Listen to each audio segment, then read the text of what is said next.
আসসালামু আলাইকুম রহমতুল্লাহ। আমি এখন আছি কোনাখালী 2 নম্বর ওয়ার্ডের হাজী হামিদ আলী জামে মসজিদের পাশে। এই মসজিদটাতে একটা রহস্য আছে। আজকে সেই রহস্যটা আপনাদের সাথে শেয়ার করব। এই মসজিদটা সংস্কার করার সময় একটা সমস্যা হয়েছিল, ওই সমস্যাটা আপনাদের সাথে শেয়ার করব। একটা সমস্যা না, আসলে এটাকে রহস্য বলি আমি। ওইটা আমি আপনাদের সাথে শেয়ার করব, আর সেই সাথে আরেকটা সুখবর দিব। ওইটাও ভিডিও শেষ পর্যন্ত দেখলে আপনারা শুনতে পারবেন।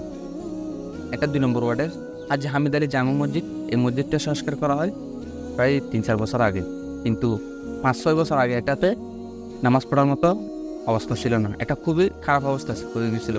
মসজিদটাতে ছাদ যখন ভেঙে ভেঙে পড়ছিল নামাজ পড়ার সময়, তখন খুবই রিস্ক ছিল নামাজ পড়তে। তখন এলাকার কিছু মানুষ সিদ্ধান্ত নিয়েছে এই মসজিদটা সংস্কার করবে, মানে পুনরায় আবার নির্মাণ করবে। কিন্তু নির্মাণ করার জন্য সরকারি বলেন বেসরকারি বলেন অনেক সংস্থার কাছে গেছে সাহায্যের জন্য, এমনকি বড় বড় ধনী মানুষের কাছে গেছে সাহায্যের জন্য, কিন্তু কোনোভাবে কোনো সাহায্য পায় নাই এই মসজিদটাতে।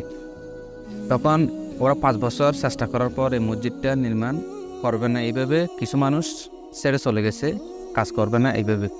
পরিচালনা কমিটিও ভেঙে গেছে। তখন আবার কিছু মানুষ সিদ্ধান্ত নিয়েছে এটা এভাবে ছেড়ে দিলে চলবে না।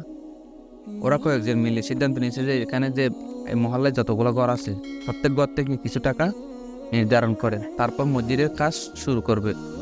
এটা যখন সিদ্ধান্ত নিছে, তারপর ওদের 5 বছর পর এটা বাস্তবায়ন হয়েছে। যখন মহল্লা থেকে টাকা নির্ধারণ করে টাকা সংগ্রহ করছে, তারপর কাজ শুরু করতে পারছে। এর আগে একটা টাকাও কোথাও থেকে পায়নি। আসছে এনজিও বা সরকারি সংস্থা, ওরাও বলছে আপনারা কিছু করেন তারপর আমরা দিতে পারবো। কোনো বাইরে টাকা দিয়ে এই মসজিদটা করা সম্ভব হয়েছিল না। এই পড়ার এই মহল্লার মানুষের টাকার মাধ্যমে এই মসজিদটা নির্মাণ হয়েছে। আলহামদুলিল্লাহ এখন যথেষ্ট কাজ শেষ হয়েছে। এখন আমি দেখতেছি এখানে অনেক কিছু কাজের প্রয়োজন আছে। এখানে এই পুকুরটা পানি নষ্ট, আর টিউবওয়েল থেকে মোটর দেওয়ার পরও পানি উঠতেছে না। এখানে অতি সত্ত্বর একটা মোটর দিয়ে পানি তোলার জন্য একটা টিউবওয়েল স্থাপন করতে হবে নতুনভাবে। খুবই গুরুত্বপূর্ণ হচ্ছে পানির জন্য এখানে মানুষ নামাজ পড়তে পারতেছে না, উজু বানাতে অনেক কষ্ট হচ্ছে। আর এই ভিডিওটা দেখলে আপনার একটা উপকার হবে, সেটা হচ্ছে এই ভিডিওটা শেয়ার করে দেবেন আর লাইক করে দেবেন। এই ভিডিওটা শেয়ার করলে অনেক মানুষ দেখবে, আর অনেক মানুষ দেখার ফলে যে পরিমাণ ইনকাম হবে, আমি সব টাকা এই মসজিদে দান করবো কোনো একটা ভালো কাজের জন্য। আপনারা এই ভিডিওটা 100টা লাইক 100টা শেয়ার করে দেবেন। তার ফলে আমি যে পরিমাণ ইনকাম হবে 7 দিনের মধ্যে, সব পরিমাণ টাকা আমি এই মসজিদে দিতে পারবো আপনাদের ভালোবাসায়। আরেকটা খুশি সংবাদ হচ্ছে যে আমার ইউটিউব চ্যানেলটা মনিটাইজ হয়েছে, আর এই ভিডিওটা আমি আমার ইউটিউব চ্যানেলে আপলোড করতেছি।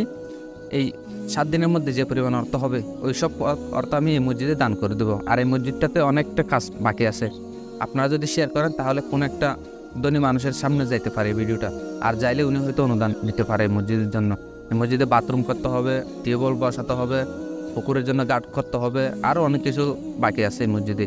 যদি আপনারা শেয়ার করেন তাহলে হয়তো কোনো একটা ভালো মানুষের সামনে যাইতে পারে, আর যাইলে হয়তো উনি অনুদান দিতে পারে। আমি ভিডিওর কমেন্ট বক্সে অথবা ডেসক্রিপশন বক্সে আমাদের ইমাম সাহেবের অথবা আমার ফোন নাম্বার থাকবে, আপনারা চাইলে আমাদের সাথে যোগাযোগ করে ইমাম সাহেবের সাথে যোগাযোগ করে অনুদান দিতে পারেন এই মসজিদের জন্য। ভিডিওটা এতক্ষণ যারা দেখছেন তাদেরকে অসংখ্য ধন্যবাদ। আর আপনারা আমার চ্যানেলটা সাবস্ক্রাইব করে রাখবেন। আর আমি আমার চ্যানেলে টেক ভিডিও দিয়ে থাকি এবং বিজনেস রিলেটেড কথা বলে থাকি। আপনারা আমার চ্যানেলটা সাবস্ক্রাইব করে পাশে থাকবেন। ধন্যবাদ। আসসালামু আলাইকুম ওয়া রাহমাতুল্লাহ।